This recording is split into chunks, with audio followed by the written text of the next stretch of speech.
उत्तर प्रदेश की सियासत में मुलायम परिवार की छोटी बहू अपर्णा यादव काफ़ी सुर्खियों में रहती हैं, क्योंकि भारतीय जनता पार्टी अब उन्हें अखिलेश के परिवार के समक्ष ही यानी उनके खिलाफ ही उतारती नजर आ रही है।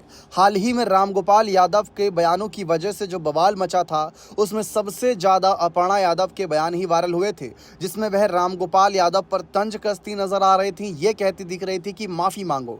ऐसे में अखिलेश के परिवार की सपा के लिए मुश्किलें खड़ी कर रही हैं अपर्णा यादव।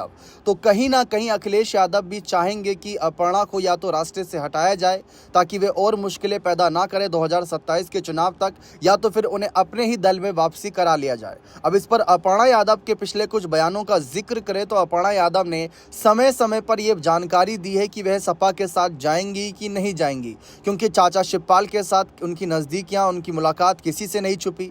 सब राजनीतिक विश्लेषकों का यही कहना रहता है कि अपर्णा कहीं ना कहीं समाजवादी पार्टी में किसी बड़े पद की उम्मीद कर रही है, जो अखिलेश उन्हें देना नहीं चाह रहे।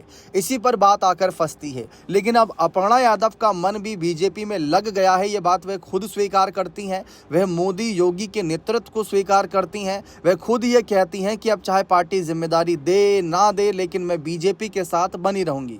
लेकिन जैसा कि आप भी जानते हैं कि बीजेपी में शामिल हुए इन्हें काफ़ी वक्त हो गया, चुनावी टिकट अभी नहीं मिला है। महिला आयोग की उपाध्यक्ष तो बना दी गई थी, लेकिन उसके बाद चर्चा ये थी कि एक नेता जनता के फैसले से ही बड़े पदों पर आता है। लेकिन महिला आयोग का उपाध्यक्ष पद कैसे मिला था, किन हालातों में मिला था, कितनी नाराजगी के बाद मिला था, ये आप भी जानते होंगे। ऐसे में अपर्णा यादव की अगर सपा में वापसी की कुछ शर्तें हैं तो वो यही होंगी कि बड़े से बड़े पदों की उम्मीद ये रख रही होंगी, चुनावों में टिकट की उम्मीद ये रख रही होंगी, क्योंकि बीजेपी ने अब तक इन्हें टिकट नहीं दिया है। ऐसे में खुद अपर्णा चाहेंगी कि परिवार के खिलाफ ना उतरें, क्योंकि परिवार विरोधी भी कई बार उनको कहा जाता है। और सवाल ये भी है कि अगर भविष्य में कभी वे चुनावी मैदान में उतरती हैं तो शायद उन्हें हार का सामना करना पड़ सकता है।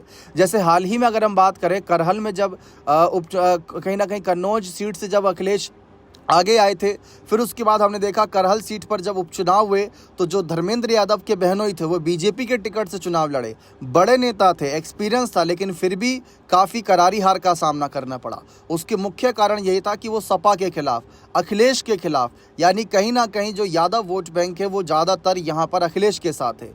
उसका कारण था जिसकी वजह से उन्हें हार का सामना करना पड़ा। भविष्य में राजनीतिक विश्लेषकों का यही कहना है कि अगर कल को अपर्णा भी ठीक ऐसे ही भविष्य में कभी चुनाव लड़ती हैं तो शायद उनको भारी पड़ सकता है। बेहतर यही होगा कि वो अखिलेश के साथ मिलकर चुनाव लड़ें।